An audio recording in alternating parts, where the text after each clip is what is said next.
Assalamualaikum warahmatullahi wabarakatuh.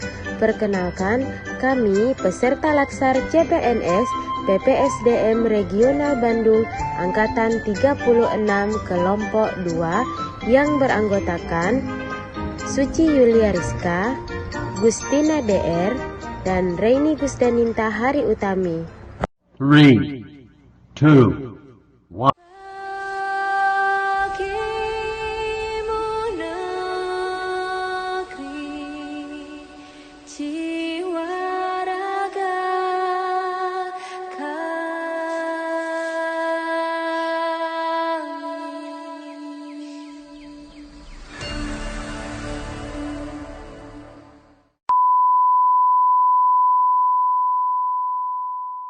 Modus pelecehan seksual ini berakhir di Lamongan, Jawa Timur, seorang milik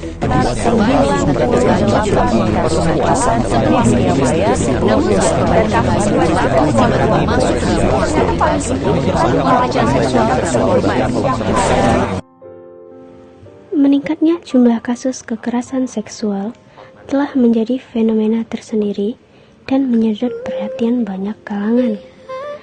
Kekerasan seksual cenderung menimbulkan dampak traumatis baik bagi korban wanita maupun korban anak-anak. Namun kenyataannya, kasus-kasus jahanam ini sering kali tidak terungkap karena adanya penyangkalan terhadap peristiwa bejat tersebut. Wanita, anak-anak adalah mangsa favoritnya. Makhluk Tuhan yang lemah ini menjadi obsesi jahat para pelaku yang tidak memiliki hati nurani. Tanpa rasa belas kasih, hidup korban seolah mereka akhiri. Namun lebih miris lagi, terkadang sesama wanita malah memberikan stigma negatif kepada para korban. Wanita yang harusnya saling menguatkan malah semakin memperburuk keadaan. Lidahnya ringan berkomentar bahwa kekerasan yang dialami korban merupakan suatu bentuk kesalahan karena telah melanggar norma yang ada. Sudah seharusnya sesama wanita saling mendukung, saling memberi rasa aman, dan saling melindungi sesamanya, guna memperbaiki mental dan psikis korban agar mampu bangkit dari keterpurukan yang mereka alami. Tegakkan aturan, hukum pelakunya. Tolong lindungi korban-korban yang telah hilang cahaya hidupnya. Kekerasan seksual harus dihentikan.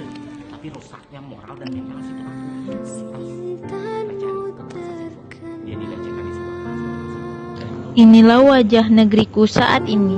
Kekerasan seksual adalah perbuatan serius yang dapat menimbulkan trauma bagi setiap korban dan keluarga. Sehingga butuh peran dan partisipasi semua masyarakat Indonesia untuk mendukung korban.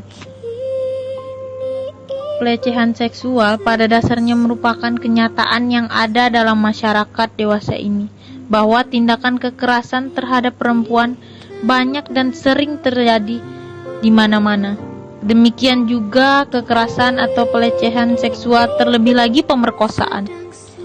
Kekerasan terhadap perempuan adalah suatu tindakan yang sangat tidak manusiawi.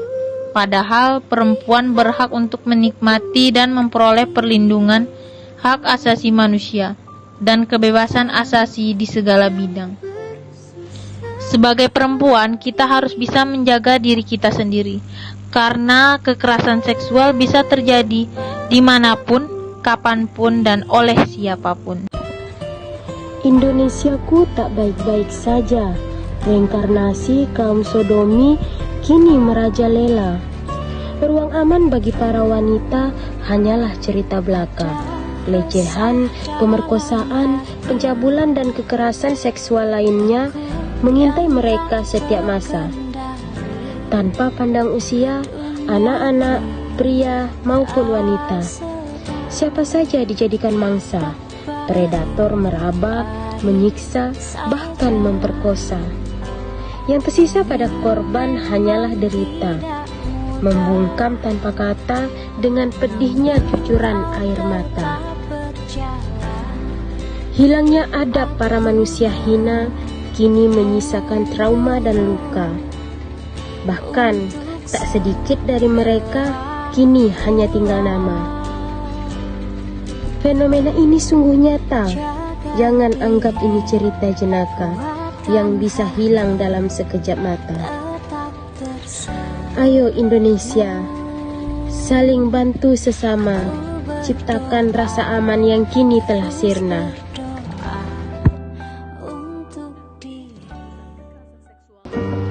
Ayo perempuan Indonesia, lindungi diri dan keluarga, berani melawan kekerasan seksual terhadap perempuan. We can do it. Kita ke kasus korupsi, saudara. Guna mengungkap perkara korupsi dana bantuan Terseretnya nama Menteri Sosial Juliari Batubara sebagai tersangka kasus korupsi bantuan sosial oleh periode 2010-2020. Ada apa dengan Indonesia? Korupsi seakan telah membudaya, memakan uang rakyat tanpa dosa, berlayar indah di luasnya samudra. Mereka hidup bak raja, berlimpah harta, hasil keringat rakyat jelata. Mereka tertawa seakan lupa jeritan para rakyat yang tak berdaya. Sosok yang rupawan parasnya, namun busuk dan mati jiwanya. Jeruji besi tak membuat mereka jerah. Bahkan oknum di dalamnya diajak bekerja sama. Saat mantan narapidana tercap di dada, namun di pemilu nama mereka tetap ada. Ayo Indonesia, hal ini harus segera kita cari solusinya agar sejahtera alam dan manusianya.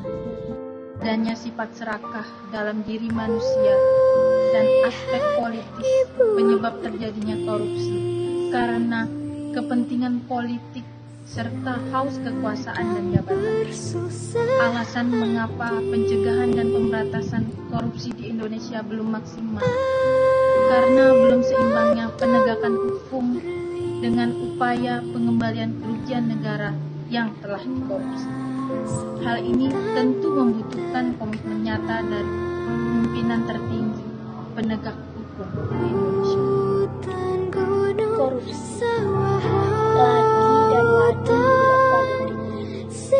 negeriku mereka hianati hanya demi keuntungan pribadi. Bukannya membangun negeri, Bapak Ibu yang terhormat itu malah menggerogoti seni kehidupan negaranya sendiri. Tidak malu? Iya, memang tidak malu. Senyum pun masih sanggup mereka lempar dengan kepalanya yang diangkat tegak. Hatinya telah mati. Miris. Perilaku yang tak main-main itu diberi sanksi yang main-main.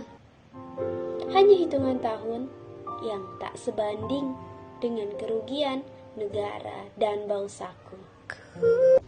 Mari kita membangun Indonesia, bangkitkan Indonesia, jauh lawan dan lawan korupsi.